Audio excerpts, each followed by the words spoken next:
The art of self-reliance is forging your own path, but the path is difficult. Made easier by learning from those who have succeeded in directing their own lives on their own terms. With their help and inspiration, your path to self-reliance moves from dream to reality. And now, here's your host, Dr. Rodney King. Hi, and welcome to another episode of the Art of Self-Reliance podcast. In this episode, I speak to Andrew Williams. Andrew is the founder and managing director of Agility Consulting Group. He has been an adjunct faculty at the Australia Graduate School of Management at the University of New South Wales for over 10 years, where he facilitates executive programs in adaptive leadership, leadership agility, and personal growth. He is also a graduate of the Art and Practice of Leadership Development at the Harvard Kennedy School of Government, which has enabled him to work with teams in the area of adaptive leadership and transformational change. In his work, Andrew regularly works with senior teams to help them work through issues that are important to them. He is able to facilitate dialogue, help groups anchor to purpose, and hold up a mirror to enable groups to see how their dynamics are helping or hindering their ability to make progress. In this episode, we discuss the important distinction between learning, development, and growth, the impact limiting beliefs have on stopping us from bridging the gap between our current reality and our future aspirations. And finally, the role of experimentation to help make progress on change that matters. The art of self-reliance calls you to adventure, to develop your self-protection skills, to learn how to survive no matter where you find yourself, and to thrive amongst life's chaos. So here's my first question for you, Andrew. When you hear the words self-reliance, what does that mean to you? Self-reliance means my effort makes a difference. So a sense of that self-responsibility, and I know I can make a difference in my life, in my team, in this relationship, whatever it might be. So I think now is a good time to kind of address some of the things we said we would talk about, some of the points that we said we would look into. Let's start with what you feel is the distinction between learning, development, and growth. How would you define that, and obviously why is that even important? Yeah, so look, I think it's important.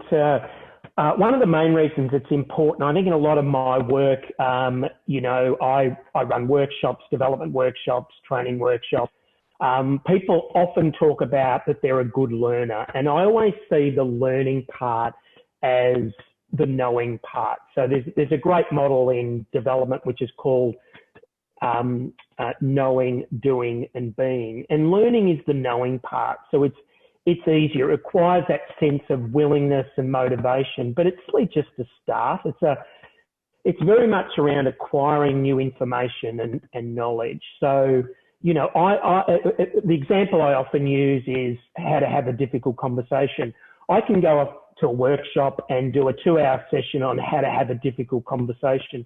So theoretical level, I know what to do, but actually doing that and doing it well goes beyond learning. And that's where the development part comes in. So for me, development is that consistent application of that knowledge. And it's much more practical. It's in that doing space. So it's about putting in place that learning in real life situations with a view of refining it, because I may learn how to do it, but when I get into the workplace and have these difficult conversations, for example, it feels clunky. I make mistakes. I get this bit right. I get that bit wrong. So what requires one to do is to be able to learn from that, to learn about the mistakes, what you can do differently, and continually refine the method, whatever that method is, whatever that skill is. And it's consistently doing that. The third part, I think, is the really important part, is the growth part. And that's the being part, the knowing, doing, being part. And so being or embodying is much more around a breakthrough in how you think, engage, and act. So how we see and operate in the world is based on how we grow. So I see growth as a mindset shift. So if we use that example around having the difficult conversations, one of the things that might make it clunky for me is this limiting belief that I don't want to upset people. And so the growth or the breakthrough or the mindset shift is very much around, this is effortless for me now. I'm not beholden to this limiting belief. I know that this difficult conversation is actually helpful for me and helpful for the other person. I know that this is going to deepen the relationship with this person. So it's a shifting mindset of going, oh, I don't want to upset them. I don't want to hurt them. I'm really uncomfortable. I'd hate to be in their position. One of much more around a different mindset. So they're the sort of the three distinctions I make. And it is important because a lot of people think that they're great learners, but they don't translate that into development and that consistent application, and nor do they often get to that sense of growth. So when we're talking about learning, Andrew, what, in your experience, what would you say is some of the obstacles? I mean, because it's one thing to say that somebody wants to learn, but oftentimes they are their worst enemy, right? Their own worst enemy, and they put lots of things in the way, obstacles that stop them from learning effectively. What have you seen in your work that seems to be the common denominators here? Yeah, look, I think part of it is that people are very good at skillfully avoiding things that they don't want to do. And they'll use a variety of different reasons to want to do that. So an obstacle is simply the motivation. Am I motivated to do something about this? Am I motivated to learn about this particular thing? Part of it is people don't have that aspiration of around, okay, how will this actually help me? How does it help me in the here and now? If it doesn't help me in the here and now, and I think that's an obstacle around learning, is that people don't see the benefit for some time, which comes in the application of development. So people are very much into this immediate gratification. And so with immediate gratification, if people can't see that, they're not making a difference, or they're not seeing a difference, then they're likely to actually stop the learning process. I think one of the other main obstacles is actually the skill of learning. I'm a big believer that people feel as though that if they immerse themselves in, say, a classroom, for example, at a workshop, that's enough for learning. But actually learning does take a lot of work, and it requires us to be willing to do that work and knowing how to do that work. So I always go back to Anders Ericsson, who talks about the concept of deliberate practice.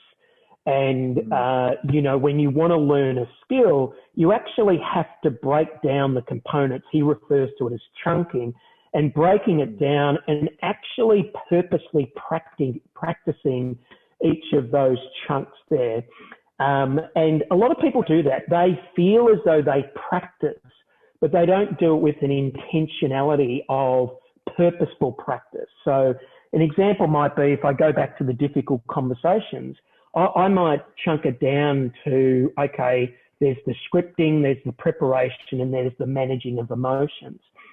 And I might have to do the real work around the managing emotions part. I can chunk it all down and I can get proficient at this and this, but actually I've got to get proficient at the managing of the emotions there. So it's knowing how to learn. And I think the other thing with this is a lot of learning comes from what we refer to as heat experiences, or a willingness to get outside your comfort zone. Humans are very good at minimizing emotional risk and maximizing emotional security. So getting out the comfort zone is not easy. And so if we have an unwillingness to step outside the comfort zone, I think that's another obstacle that we put in our way that stops us, taking that path around learning. Yeah, because I guess people don't want to fail, right? They don't want to look bad. Obviously, the emotional side of things is set up in such a way often for people is that they're looking to secure their survival. And if that means that taking a risk would mean some kind of impact to themselves, be it their ego or otherwise, that automatically kind of becomes the obstacle for them and they can't go forward. And so it's overcoming that, right? Yeah, it's a really good point. That fear of failure and, as I said, wanting to minimize that risk. And so, look, I'm a big believer that, if we take those small steps outside our comfort zone, it does make the comfort zone bigger, which makes us more resilient that way. We've got a greater capacity, I guess, of coping with change and complexity. But it does require us to actually lean into that sense of anxiety, knowing that the anxiety is actually good for us. I think you raise a really important point there, and the research is showing this more and more, is that when you want to make a shift, when you want to move towards something that's uncomfortable, it is helpful to chunk it, as you said, break it down, and be fastidious about actually achieving small incremental gains. I think there's also something to be said, and I'd like to get your view on this, on at least when you make that move and you see that achievement, to at least give yourself a pat on the back, right? So I think a lot of times is that we don't spend enough time actually giving ourselves that sense of accomplishment that we should, because we see it as a small move towards our goal, so to speak, but it's not really the goal itself. And so we kind of lose track of the fact that actually, you know what, just making that first step, making that behavior change is crucially important in moving towards what will ultimately become, quote unquote, the goal that we've set ourselves, that big goal to achieve. Look, it's a really important point. And it just reminds me of the story I tell in workshops around deliberate practice. When Erickson did the initial experiments, they had to pay someone to come in, and he did it on memory, how to improve short-term memory by memorizing digits. And over the next 3 months, the person who was going through it was able to memorize 20 digits. And eventually, over the next 18 months, he was able to get to 100. But what was really interesting in the research was that he didn't have to get paid. He came in on his own volition, and because he could see his progress. And you make a good point there that once we start to see our progress, it actually gives us the incentive and motivation to want to keep doing the work. And I often say this to, leaders who are coaching and developing their people, that if you are seeing someone making progress, celebrate that. That is incredibly important. Even if it's a small step, it doesn't matter. A small step, celebrate it. I'd much prefer to celebrate something where someone gets from a 5 out of 10 to a 6 out of 10 than not say anything until they get to that 8 out of 10, because that's going to give them the motivation to want to keep doing it. Yeah, absolutely. And a nice little dopamine hits at the same time, right?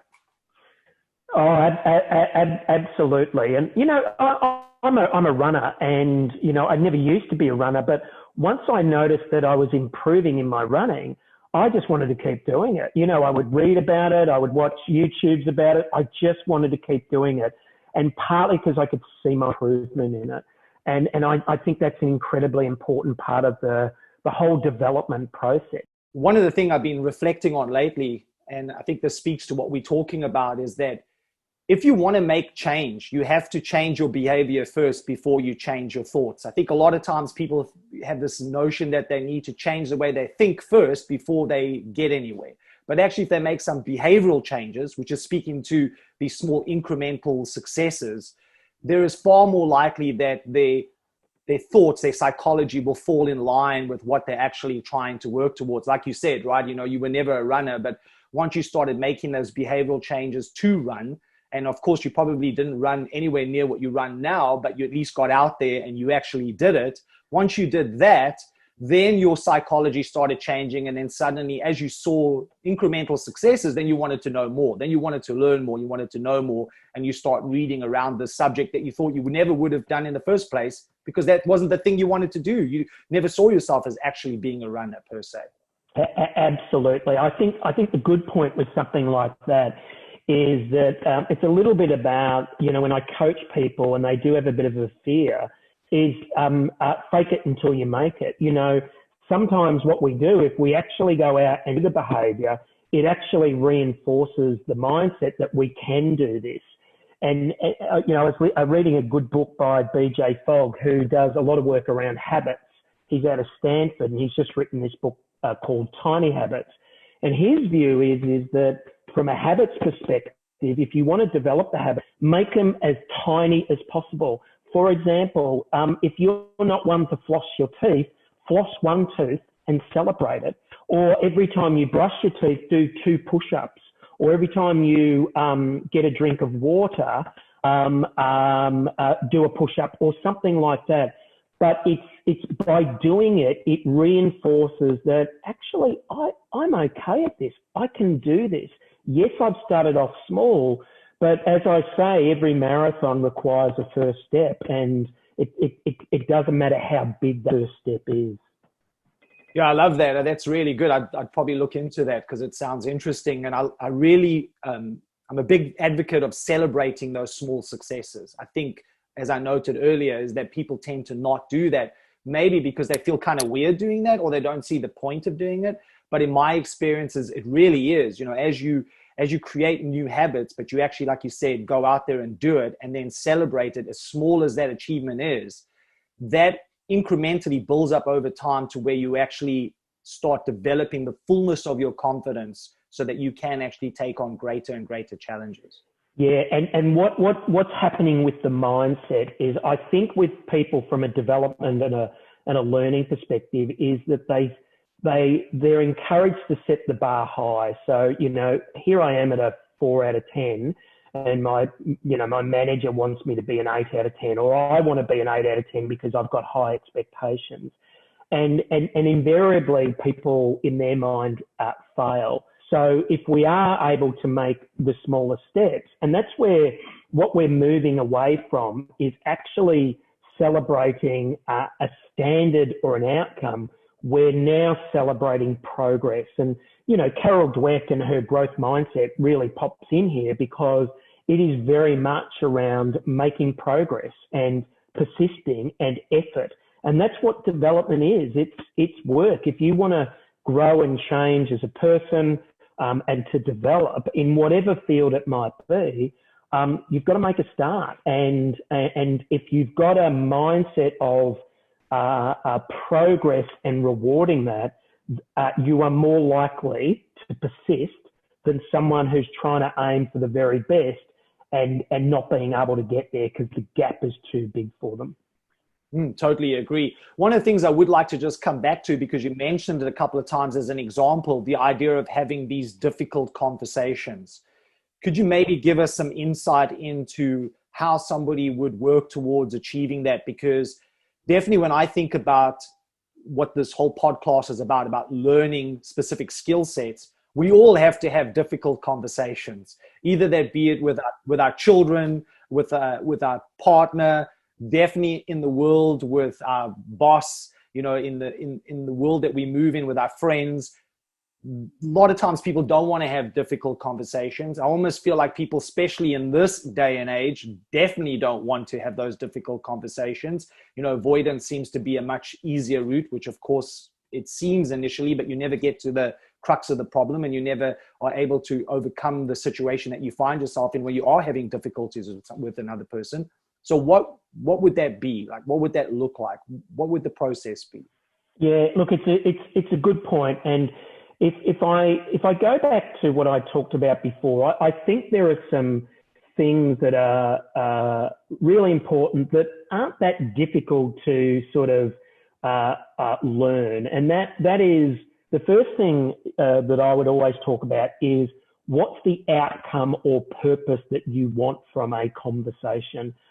Because no matter what happens in that conversation, you can always ground yourself back to purpose. So what do I want to get out of this? Do I want to make this person aware of what's going on? Do I want to better understand what's happening for them.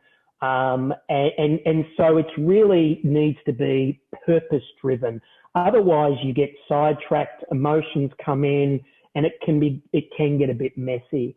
I think the second thing is and if it's a really important conversation, an element of scripting, and that might sound strange. It doesn't sound strange in a business context. You know, you collect data, you get examples, you might get some stakeholder feedback, and that informs the type of conversation you have. But, you know, I know when I've had to have a difficult conversation with someone in my personal life, I've thought about the purpose, but then I've scripted it in terms of, what do I want to cover here? What's important? What can't I afford to miss in this particular conversation here? So I think that's important. Then I think it comes down to two other things which are much more important and often a little bit harder. The first is actually the mindset that you have in the conversation. So one of the things around mindset that when I talk to people is I talk about listening to learn. So showing curiosity. And when I go into this conversation, I'm going to go into it from a place of listening to learn in this. The second element of this is to approach it in a way that says, how can this conversation deepen the relationship I'm going to have with this person? And these, Jennifer Garvey Berger, who's someone I really admire, and I love her work in the leadership space. She talks about this. She talks about, when we have a difficult conversation, how can we actually deepen the relationship? How can we work alongside this person as a way of helping them and them helping you to make progress and move forward? Whereas often what we do is we go and think about, what do I want to get out of this, as opposed to how can we help each other move forward here. And I think the final bit of this is that it does require a sense of vulnerability. And the vulnerability is around the uncertainty and the interpersonal risk associated with having a difficult conversation. And even for myself, I still find that messy, that sense of where is this going to go? And I can feel the emotions in me. But I always go back to my mindset of, what's my purpose? How can I listen to learn, and also to show curiosity in this person, but also how can I approach this with a mindset of, how can I deepen the relationship that I have with this person? So they're probably the key things that I would focus on in a difficult conversation. No, I think that's very helpful. I really like the idea of listening to learn. Potentially the way that I might describe that would be mindful communication, being fully open to the experience without judgment. One of the things that came out of my doctoral research, which I didn't anticipate when I worked with leaders specifically on helping them achieve mindfulness in high performance environments, was this idea of mindful communication, something that I didn't think that was going to come up that did, and how positive that was when they were having these difficult conversations, opening themselves, like you said, being vulnerable, but allowing the conversation to unfold without judgment. Because I think most people, when they say they're having a conversation, they're not really having a conversation. What they're doing is they're going in to win. I want to convince this person that I'm right and they're wrong. And I think when you go in with that kind of approach, you tend to, first of all, you're not going to get what you want. But second of all, that's where it ends up being an argument rather than a space where we can come to this realization that actually we can agree to disagree, but we're actually learning something from each other. And as you know, to deepening the relationship instead of creating this crevice that might feel then afterwards very difficult to close. Yeah, that's such a good point. And it just reminds me that mindful communication of that need to be, deeply present for the conversation. So it's moving away. I think you used the word ego before, moving away from ego to be deeply present to actually have that mutual respect that it is, these things are messy, but there's a respect for the relationship and the other person in the process when you're having that conversation. And I'm just reminded as you talk about that mindful communication of a guy who's no longer with us, Marshall Rosenberg, who sort of pioneered a lot of the nonviolent communication. And he talks about when you're communicating with someone and it's difficult, look for what they need from you and look towards how they're feeling. And he uses this lovely expression, look to what's alive in the person. And you can only do that through deep listening, and you can only do that through being present as well. So I think they're really important. And I just want to make another point, Rodney, is that around this, I'm reminded of, in our society at the moment, we have a lot of whataboutism. In other words, there's divisiveness and polarization. You can see it in media. You can see it in politics. I see it here in Australia. You can see it in the United States. And I'm a big believer that if we're unable to deeply listen to someone who has a different view and perspective, we can't actually make progress on the big issues. And so I'm reminded of this quote, and I can't remember who said it, but it was a New York Times journalist who said, something like, until you deeply understand somebody else's perspective, can you then start to disagree with them? Because if you're disagreeing with them first, it's all about your worldview winning rather than seeking to make a difference. And when I read that, and I've sort of nuanced that a little bit, I just thought, yeah, that's really powerful. It just shows you how important listening is when we're trying to make progress on issues that are actually really tricky to us. I think the key there is this idea that I mentioned earlier, having a non-judgmental approach, right? So sitting with somebody, allowing them to talk, express themselves, being fully open to what they're saying without judgment, because it's putting that judgment in is where the problem comes in. That's, as we typically do, right? We're having a conversation, a difficult conversation with somebody. We're not fully listening to them, and we're already pre-planning in our head what our counter argument is going to be. And so we miss a lot of the nuances of that conversation, and that's where miscommunication is clearly going to happen. Absolutely. It's a bit like, we're talking about listening to learn before, which is a mindset of curiosity, as opposed to listening for my turn to talk, listening to interrupt, or even listening to fix something. I'm reminded of when COVID-19 first hit, and, I would talk to some of my clients and I was listening to them, and I could see myself going into listening to fix mode, which is, have you tried that? What about a meditation? What about a walk at the end of the day? Maybe drinking less alcohol, having some days off, that type of thing.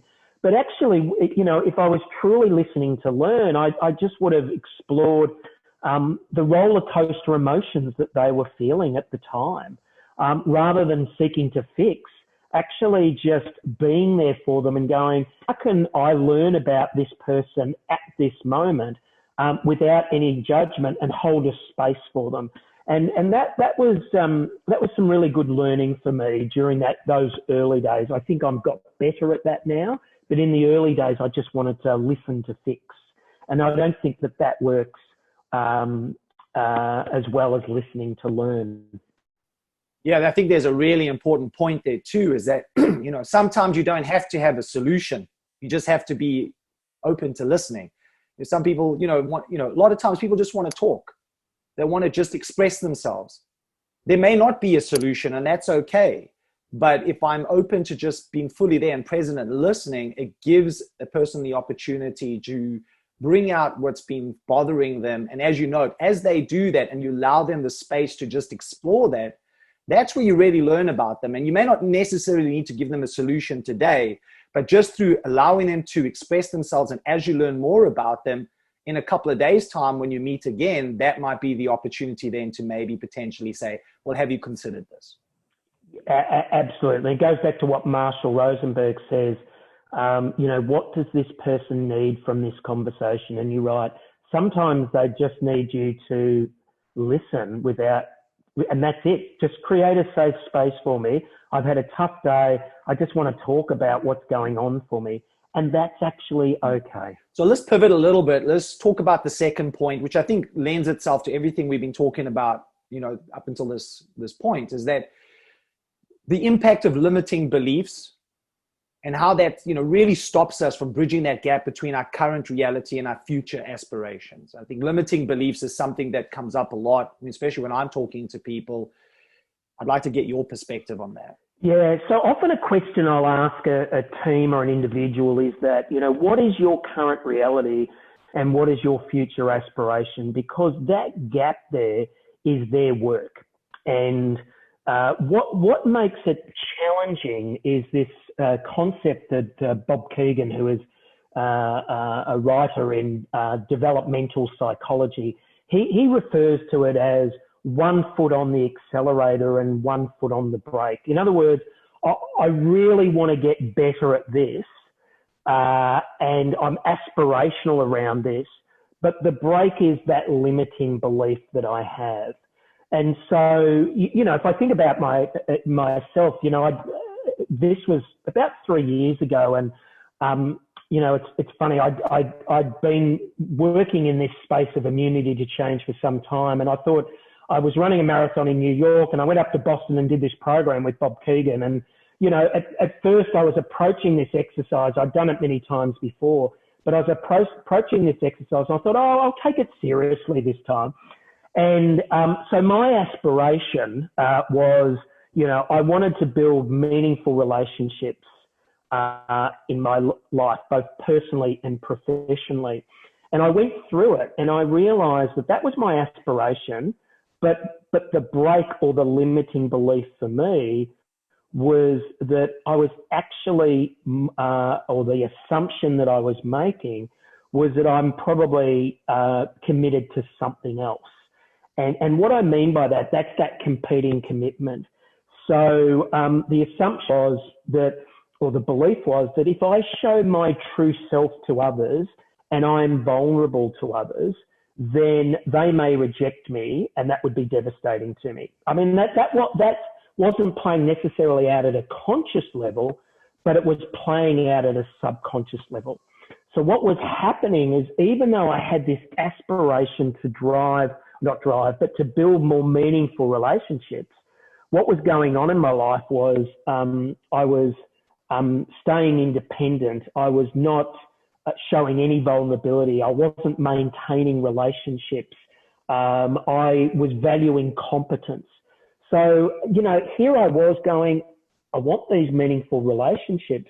Actually, I've got this belief that says that if I show my true self to another person or to others and be vulnerable, they actually might reject me. And that's what makes growth so complex, is these limiting beliefs that we have. I mean, people have that limiting belief of, I need to be in control, or I need to be liked by others, or I need to be seen as busy, or I need to be the perfect mother, or I need to be the perfect partner. But what it does is it holds us back on having the richest life that we can possibly have. And so when I went through this process and realized that, I felt for the first time in my life this deep sense of sadness that I wasn't connecting with other people because I was fearful of what they might think if I showed my true self and vulnerability. So, at the end of 2017 and 2018, I went on this journey, and the journey was, I wanted to do that work in that space. And this sort of leads to one of the other questions and points you will raise a bit later, but I'll give a brief talk about it now, is that I realized that if I was going to make change, I needed to do the work. And the way of doing the work was through this concept of experimentation. And so, because the thing about change, and you'll know this with working with your clients, it's not easy. You've got to be optimistic about it, but actually change and growth is not easy. We do skillfully avoid things. And so what I wanted to do, and I'm reminded of a quote by Joseph Campbell, who wrote, "The caves you avoid has the treasures that you seek." And I love that quote, because the caves that I were avoiding was meaningful, deeper connections with other people. And so my intentional growth area was around vulnerability and connectiveness. And so what I did was ran these experiments to take me outside my comfort zone, to really lean into the anxiety of showing my true self. And so I did a range of different things. You know, I ran a marathon at Mount Everest. I did meditation in Thailand, you know, for 14 days. I did a month of gratitude. I did stand-up comedy. But I just ran these things to really just show that I wanted to move away from being seen to be competent, because my belief was that if I was competent, I would be okay. And actually that wasn't helping me from a relationship perspective. So what I decided to do was actually put myself in a place of being incompetent and vulnerable, and to see what would happen. And so by doing these experiments, I learned a lot about myself. And, you know, it was really beautiful last year. I launched my book, and at that book launch, there were a number of people there who I hadn't probably seen for 6 to 9 months. And a number of them came up to me and said, "Andrew, you're different, you're warmer, you're softer. What have you done?" And I just said to them, "Look, I've just done the work on myself. I identified a limiting belief that was holding me back. And what I wanted to do was develop, like a scientist, a relationship with that limiting belief." And don't get me wrong, Robbie, that comes up for me all of the time. You know, whenever I feel triggered about something, it's usually related to that, but I have a more healthier relationship, and I don't let it stop me from doing the things that I feel that are important to me. So I feel as though that I've got a foot on the accelerator, but I don't have the foot on the brake as much as I used to do. No, I love that. So that was going to be my question. You kind of touched on it. Once you started opening yourself up, being vulnerable, what was the reaction from people? I mean, you said, you know, you met people 9 months later and they said, "Hey, you know, Andrew, what have you been doing? You're a lot softer." But was there any other experiences like that on the way? Like as you were going through putting yourself in these, what you said, like an incompetent position so that you weren't always seemingly in control? What was the feedback? Was it what you expected initially because that was the thing that held you back, or was it completely different to what you thought it was going to be? Look, I was obviously hoping that it would be that, and you often don't know how others' lived experience is of you. So, you know, it was really lovely to get that feedback. I think with anything, it goes back to the really good point you made before about progress. I remember being in Thailand, and it was a yoga meditation retreat, and I hadn't done either before, and I could have done a week of it, and I would have survived that. But I just thought, no, to really test myself out here, I'm going to do this for 7 hours a day for 14 days, and see what happens. And what I purposely did was to remove my ego around what I did, and anything around incompetence, to just talk about who I was and some of the anxieties that I have in my life, and some of the challenges, and just be me. And but also to reach out to other people. And as a coach, I'm pretty good at this. I'm good at helping others to create that space to talk. But I haven't been great at showing that vulnerability myself. So I was purposeful around that. And it was really lovely, the feedback that I got, that people said to me on that retreat, the same thing. You know, you're warm, you're the glue of this group, you bring people together, you're so much fun. I love the way you listen to me. I'm really going to miss you. And even now, I've stayed in contact with 3 or 4 of the group because I was able to establish that relationship with them. And I think when you see that, you get that feedback, you go, oh, well, maybe I can do this. Maybe if I, you know, and so, you know, I went off and lived in Bali for a month, and I was at a co-working retreat, and I did the same thing. And again, I got similar feedback.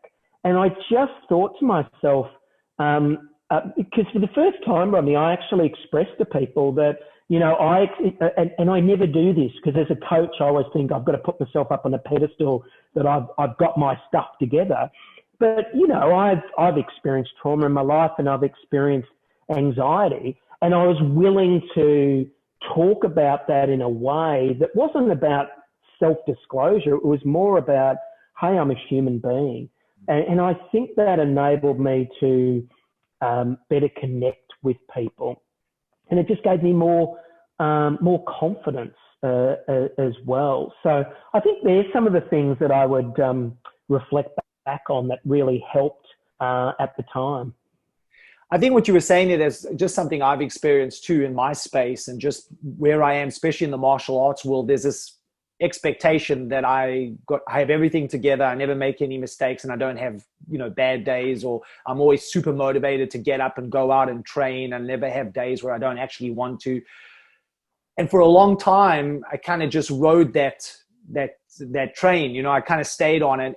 And that really became a crux for me at the end of the day, because I just never felt that people truly, fully understood me and who I was as a human being. And it wasn't until I started opening up and saying, hold on, you know what, the things that you struggle with is the same thing I struggle with. Even though I might be the coach, I'm struggling with those same things. And I think what it does is it gives other people permission then to just ease off on themselves and go, you know what, if Rodney is open about the struggles that he's having, and I'm struggling with the same things, then there's hope, because clearly he's struggling with that, but he's found a way to overcome it. Otherwise, I wouldn't be looking to him as a mentor, as an example.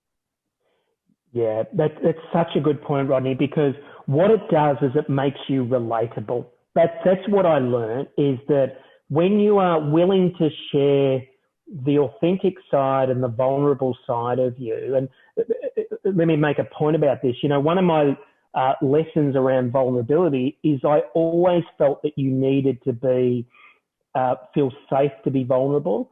But what I've learned is actually by being vulnerable actually creates safety. And that was a big thing for me.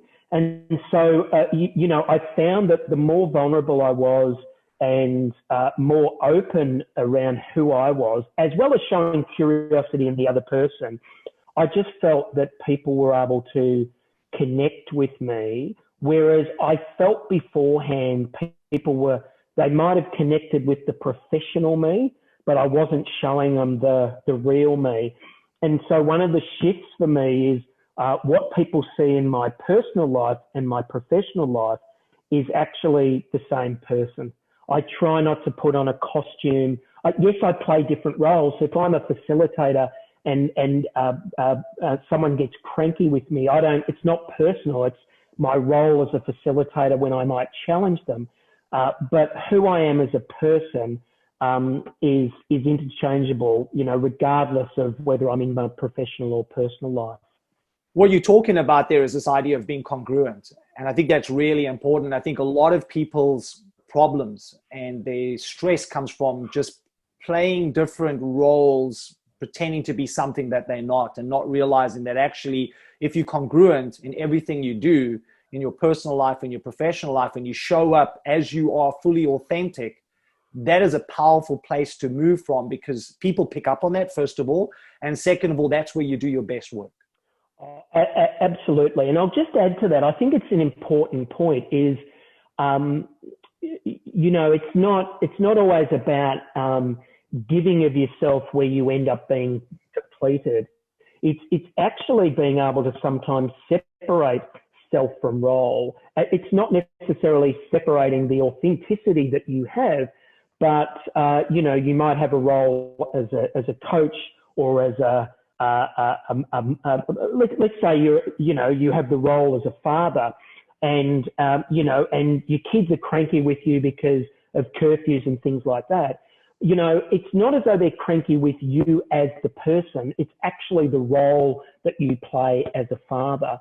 And so one of the good lessons that I've had over the past couple of years is being able to separate self from role, but still be authentic, if that makes sense. So still bring my authenticity, but at the same time knowing that if there's criticism, the criticism is not about me as a person, as a human, but it's actually might be about the role I might be playing. And that might be as a son, or it might be as a coach. So you've kind of hinted on this. So let's look at this final point about the role of experimentation to help make progress and change that matters. What do you mean by experimentation, and why is that even important? Yeah, look, it's a good point. So if we go back to what we talked about change being difficult, and often, when we're confronted with, New Year's Eve resolutions and they last 3 weeks and then it's over, it's often because it's of that limiting belief, or it's too big. And so, as we sort of alluded to it earlier, one of the things that we can do is do these small experiments where what we're not doing is measuring the outcome, but we're learning from the experiment. So I talk about an experiment, I'm talking about an action that takes you outside your comfort zone and aligns with your aspirations that you test objectively with a view to learning. So it's an action, you're stretched outside your comfort zone, but it's purposeful and you test it with a view to learning. And so it's important because we're more likely to make progress if we have a learning mindset as opposed to an outcome mindset, which is, I didn't achieve what I wanted to achieve. I'm no good at this. I was never meant to do it, so I'm going to quit it. To, okay, that didn't work as well as I liked, so I'm going to learn from that and do something different next time.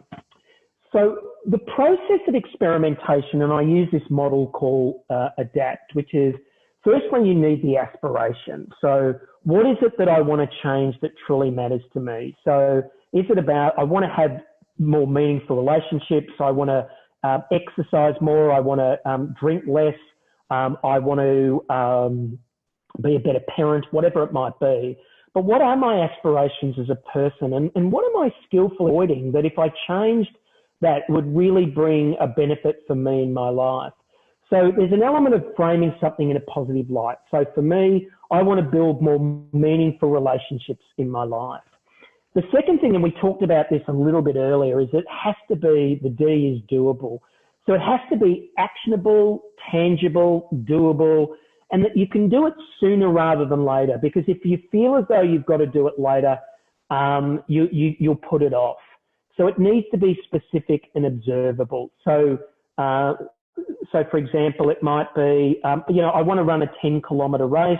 It might be, I've never run before. I'm just going to go and walk for 10 minutes 3 times a week. And that's doable. It's actionable. And if it doesn't work, it doesn't matter. You learn from that. And that's the A part, always learning. And we talk about that whatever experiment you're doing, it has to be safe to learn. So, or safe to fail. So, you don't want to experiment by going, I want to have a difficult conversation, so I'm going to go into my boss and ask for a pay rise. Now, A, you may not get the pay rise, and B, it might lead to something else. So you're better off having a difficult conversation with a peer where you can learn from it there. But that's safe to learn. And don't focus on the outcome. Focus on your observations of what happened. What emotions did you experience? How did you and others react? What worked, what didn't, and what can I do next? So having that learning mindset. The fourth one is P for progress, so incremental. So don't make something too big. Make it so that you're building on this each time. And so I remember when I was running the marathon at Mount Everest, so it's arduous enough to get up the top, but then running from base camp down to Namche Bazaar with, obviously you've got,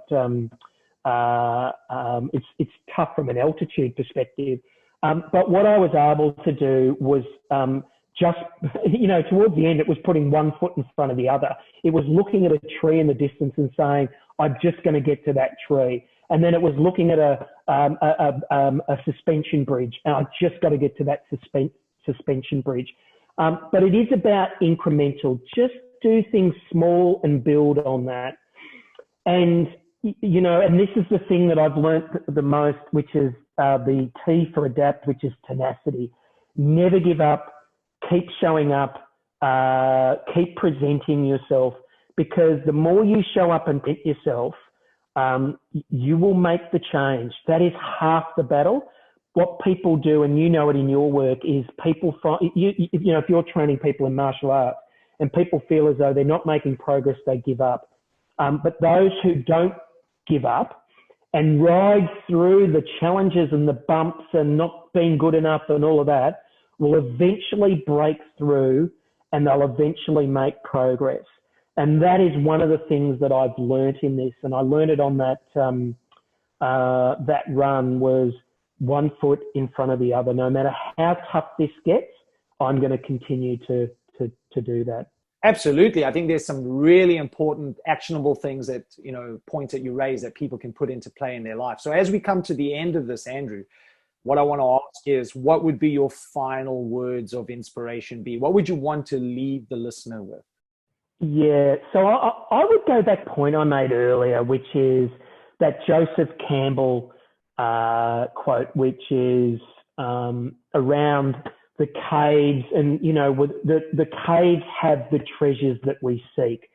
And I think if we were going to live a content and the best life that we can, then finding those treasures by getting outside our comfort zone and going, I'm going to try this, and asking yourself the question, what am I skillfully avoiding? What caves am I avoiding that if I changed, visited, would be a benefit to me in my life?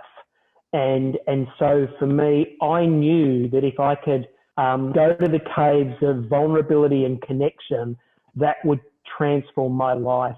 And I feel it has. And so I encourage the people who are listening to your podcast is think about those caves they're avoiding and imagine the treasures that they might find if they're willing to do a bit of exploration. To learn more about the art of self-reliance, our virtual coaching service, online courses, and our retreats in Thailand, head over to Primal Skills. That's with a Z.com.